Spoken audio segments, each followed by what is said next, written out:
South India shopping mall, the wedding మంత్ర, సరికొత్త wedding collection, south India shopping mall. Boycott Turkey, ఇది ప్రస్తుతం ట్రెండింగ్లో ఉన్నటువంటి హ్యాష్ ట్యాగ్. ఎందుకంటే భారతీయులే స్వతహాగా చెప్తున్నారు, ఇంకా టర్కీ దేశానికి సంబంధించి ఏ వస్తువు కూడా కొనేది లేదు, ఆర్ అక్కడి నుంచి ఇక్కడికి వచ్చేది లేదు, పూర్తిగా బ్యాన్ చేయాల్సిందే అంటూ కేంద్ర సర్కార్కి ప్రజలే రిక్వెస్ట్ చేస్తున్న సందర్భం. ఎందుకంటే మనకు తెలుసు, టర్కీకి సంబంధించిన డ్రోన్స్ ఏవైతే ఉన్నాయో పాకిస్తాన్కి సప్లై చేసింది. ఆ పాకిస్తానే ఈ టర్కీకి సంబంధించిన డ్రోన్స్తోని మన మీద దాడి చేసింది. అండ్ మనం ఎందుకు బాయ్కాట్ టర్కీ అంటున్నామంటే, ఇంత కూడా అంటే ఏమంటారంటే ఇంత కూడా కృతజ్ఞత ఉండదు అని అంటారు కదా, అట్లాంటి దేశం టర్కీ. ఇవే వినిపిస్తున్నాయి కామెంట్స్. ఎందుకంటే 2023లో టర్కీలో ఎర్త్క్వేక్, భయంకరమైన ఎర్త్క్వేక్ వచ్చింది. అప్పుడు ఎవ్వరు కూడా ముందుకు రాలే సహాయం చేయడానికి. అప్పుడు ఫస్ట్ దేశం మనదే, భారతదేశం. మనమే వెళ్ళి ఆ ఎర్త్క్వేక్లో చిక్కుకున్నటువంటి వాళ్ళని రెస్క్యూ చేయడం కావచ్చు, వాళ్ళకి షెల్టర్ ఇవ్వడం కావచ్చు, డాక్టర్స్ని పంపించడం కావచ్చు, ఎమర్జెన్సీ ట్రీట్మెంట్స్ చేసినటువంటి సందర్భం అదంతా కూడా మనం చేసినాం. దానికి ఆపరేషన్ దోస్త్ అని కూడా మనం ఒక పేరు పెట్టినాం. ఎక్కడుంది దోస్తి? మరి టర్కీ ఆ దోస్త్ అనే మీనింగ్కి అర్థం ఏమన్నా నిలుపుకుందా? దోస్త్ అని పేరు పెట్టి ఆపరేషన్కి మనము టర్కీకి మన బలగాల్ని, ఇండియన్ ఆర్మీని పంపించినాం.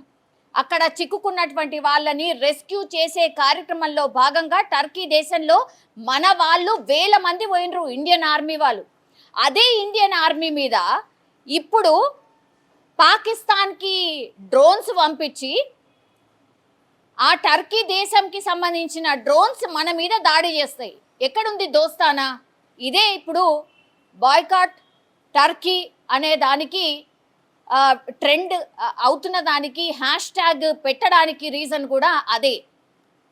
ఇంకా పెద్ద ఎత్తున కూడా ఈ బాయ్కాట్ టర్కీ అనే దానికి కూడా చాలామంది మద్దతు పలుకుతున్నారు.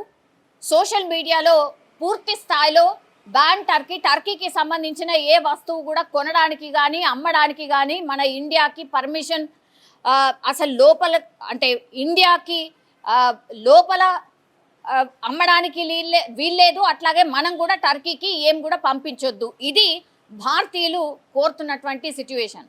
పుణే మార్కెట్లో ఈ టర్కీకి సంబంధించిన యాపిల్స్ వస్తాయి.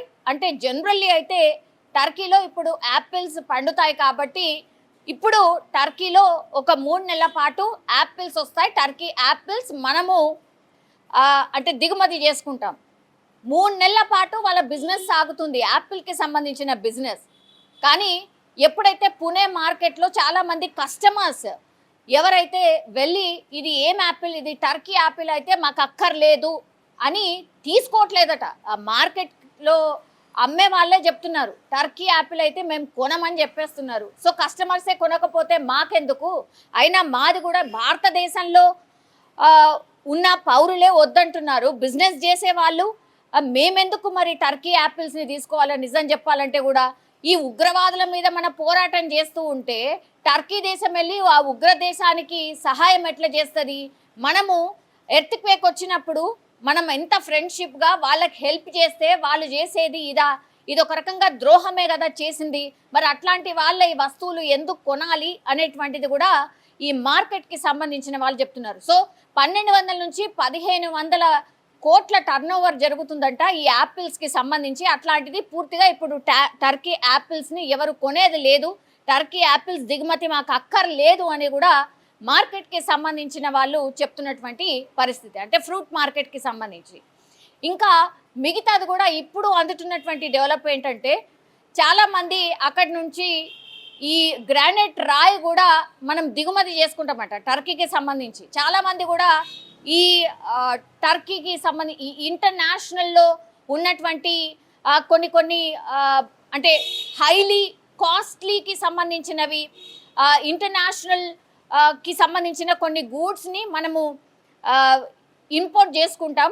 అందులో భాగంగానే ఇప్పుడు వాటిని కూడా మాకు అక్కర్లేదు, కేంద్ర సర్కార్కి వాళ్ళే స్వతహాగా లేఖ రాసి ఈ గ్రానైట్కి సంబంధించిన సప్లై టర్కీ నుంచి మనకు అవసరం లేదు, మేము ఇంపోర్ట్ చేసుకోము, అసలు టర్కీ వస్తువు మాకు అక్కర్లేదు అంటూ కూడా వాళ్ళు కేంద్ర ప్రభుత్వానికి లేఖ రాసినటువంటి సిచ్యువేషన్. ఇట్లా బాయ్కాట్ టర్కీ అనేది పెద్ద ఎత్తున నడుస్తోంది. నిజంగా కూడా ఎందుకు చేయొద్దు బాయ్కాట్ టర్కీ?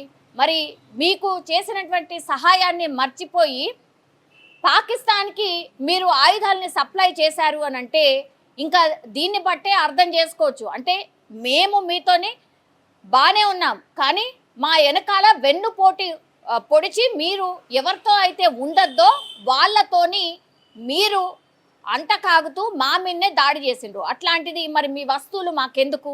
అందుకే బాయ్కాట్ టర్కీ.